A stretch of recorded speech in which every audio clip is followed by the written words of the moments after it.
ঘুম থেকে উঠে দেখবেন আপনি কবরস্থানে শুয়ে আছেন, তখন কেমন লাগবে? জীবনে কিছু ঘটনা ঘটে যায় যেগুলো কখনোই ভুলবার নয়। আজ থেকে কয়েক বছর আগের কথা। রাতে আমার ঘুম ভাঙে ভীষণ ঠান্ডায়।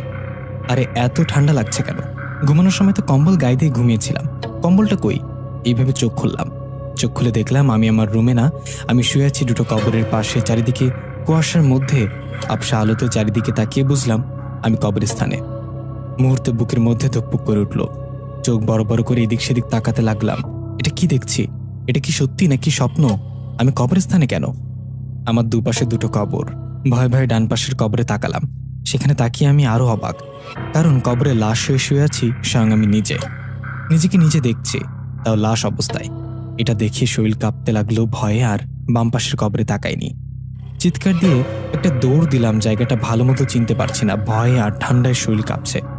কবরস্থান থেকে বেরিয়ে চাঁদের আলোতে বুঝতে পারলাম আমি নদীর পাড়ে। এই নদীটা আমি চিনি, এটা আমাদের এলাকার নদী, মানে এলাকার পাশ দিয়ে বয়ে গেছে এই নদীটি। কিন্তু আমি তো আমাদের গ্রামের কোথাও না। নদীর এই পারে আমি কিভাবে এলাম নদীর এই পারের কবরস্থানে? ভাবছি আর চিৎকার দিয়ে সামনের দিকে দৌড়াচ্ছি। হঠাৎ সামনে ঘাটে একটা আলো দেখতে পেলাম। আলোটা দেখে সেদিকে দৌড়ে গেলাম। সামনে গিয়ে দেখলাম একটা পাল তোলা নৌকা। অবাক করা বিষয় হলো এই রাতের বেলা নৌকায় খুব সুন্দরী একটা মেয়ে বসে আছে। আমি হাঁপাতে হাঁপাতে মেয়েটাকে বললাম, আপনি রাতের বেলা নদী পার হবেন নাকি? আমার কথা শুনে মেয়েটা খুব মিষ্টি গলায় বললেন, হাঁপাচ্ছেন কেন? জবাবে আমি বললাম, আমি ভয় পেয়েছি, আমার সাথে অবাক করা একটা ভয়ানক ঘটনা ঘটছে। তখন মেয়েটা বলল, কি ঘটনা? আর ভয় পাবেন না, এখন কোনো ভয় নেই। কি ঘটেছে?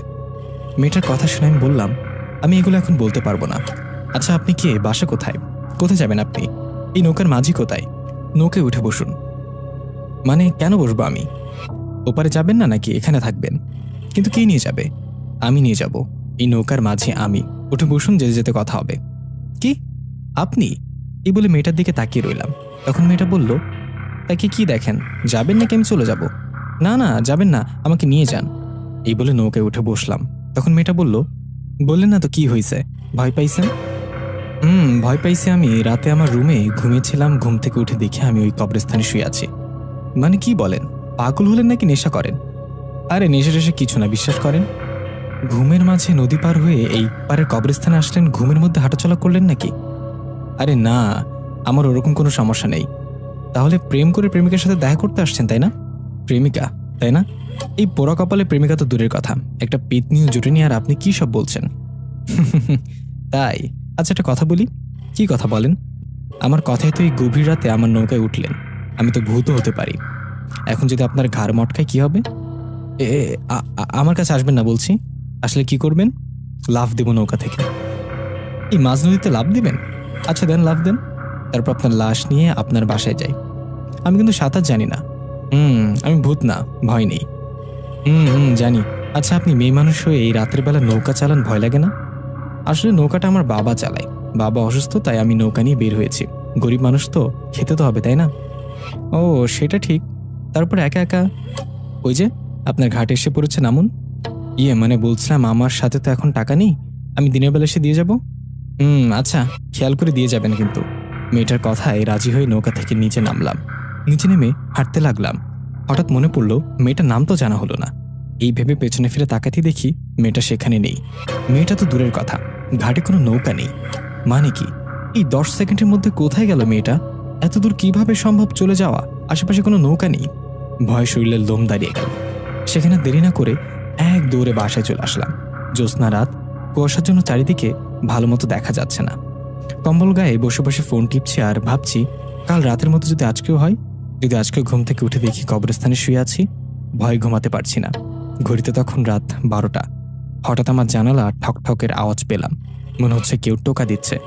আমি শব্দটা শুনে প্রথমে পাত্তা দিলাম না, কিন্তু আবারও সেই আওয়াজ। এবার বিছানা থেকে উঠে আস্তে আস্তে জানালার কাছে গিয়ে জানালার ফাঁক দিয়ে বাইরে তাকিয়ে দেখি ওই মেয়েটা। আরে ঠিকই তো, ওই মেয়েটা, যে মেয়েটা আমাকে নৌকায় নদী পার করেছিল। আমি জানালা খুলে মেয়েটার দিকে তাকালাম। মেয়েটা আমার দিকে তাকিয়ে মুচকি হাসি দিলেন। সত্যি বলতে মেয়েটা আসলেই অপরূপ দেখতে, সুন্দরী। আমাকে দেখে মিষ্টি সুরে বললেন, কি অবাক হলেন? অবাক তো হবারই কথা। আপনি এত রাতে আমার বাসায় কেন? আর আমার বাসায় বা এলেন কি করে? জবাবে মেয়েটা বলল, বলবো, সবই বলবো। আগে চলেন। কোথায় চলবো? আমার সাথে নদীর পাড়ে যাবেন। আজকে চিন্তা করছি মাছ ধরবো, আপনি আমার সাথে মাছ ধরবেন, চলেন। মাথা খারাপ নাকি? এত রাতে মাছ ধরতে যাব, আর আপনাকে তো ভালোভাবে চিনি না। আপনার সাথে কথা আছে। ওই কাল রাতে আমাকে ঘাটে নামিয়ে দেওয়ার পর আপনি কোথাও উধাও হলেন, উত্তর দেন। সব উত্তর দিব, সব কথা হবে। আগে বাইরে আসেন, নৌকায় বসে সব কথা বলবো। না, যাব না, ভূত ধরবে। না, ধরবে না ভূত, আমার খালাতো ভাই লাগে। ঢং বললেই হলো। অনেক হয়েছে, আসেন, ভোর হবার আগে আপনাকে পৌঁছে দিব বাসায়, আপনার কোনো ভয় নেই। জানি না, মেয়েটার কথা যেন শুনতে ভালো লাগছিল। মনের অজান্তে ওর কথায় রাজি হয়ে বাইরে থেকে দরজাটা লাগিয়ে বেরিয়ে গেলাম মেয়েটার সাথে। কিছুক্ষণের মধ্যেই পৌঁছে গেলাম নদীর পাড়ে। নিশিরাত, আশেপাশে কেউ নেই। দূর থেকে ভেসে আসছে শেয়ালের ডাক। ঘাটে নৌকা বাঁধা। আমি মেয়েটার সাথে গিয়ে নৌকায় বসলাম। নৌকায় বসে আমি মেয়েটাকে জিজ্ঞাসা করলাম, আচ্ছা, আমরা কোথায় যাচ্ছি? উত্তর দিকটায় গিয়ে দেখি কোনো মাছ পাই কিনা। ও আচ্ছা, শোনেন, এখন আমার সব কথার উত্তর দেন। আগে বলেন আপনার নাম কি? আমার নাম কুলসুম। ও আচ্ছা, এবার বলেন তো আমার বাসা আপনি ছিলেন কিভাবে? গতকাল আমি আপনার পিছে পিছে গিয়েছিলাম, তখন দেখেছি, কিন্তু নৌকা থেকে নামার পর ঘাটে তো আপনাকে দেখিনি। কই, আমি তো ছিলাম সেখানে। আপনি ভয় পেয়েছেন তাই হয়তো দেখেননি। না, আমি সত্যি আপনাকে খুঁজেছি, বাট পাইনি। আচ্ছা, বাদ দেন, আমাকে ডাকতে কেন গিয়েছিলেন? মাছ তো আপনি একা ধরতে পারতেন, তাই না?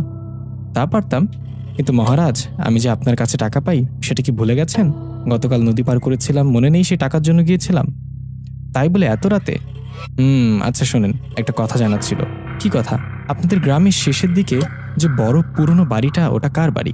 কোন বড় বাড়িটার কথা বলছেন? বাড়ির সামনে যে পুকুর? ওটা কার বাড়ি? কিসের বাড়ি? ও, ওটা ওটা তো পুরানো জমিদার বাড়ি। অনেক আগে থেকেই সেই জমিদার বাড়িতে কেউ থাকে না, কিন্তু জমিদারের বংশধর এখনো বেঁচে আছে।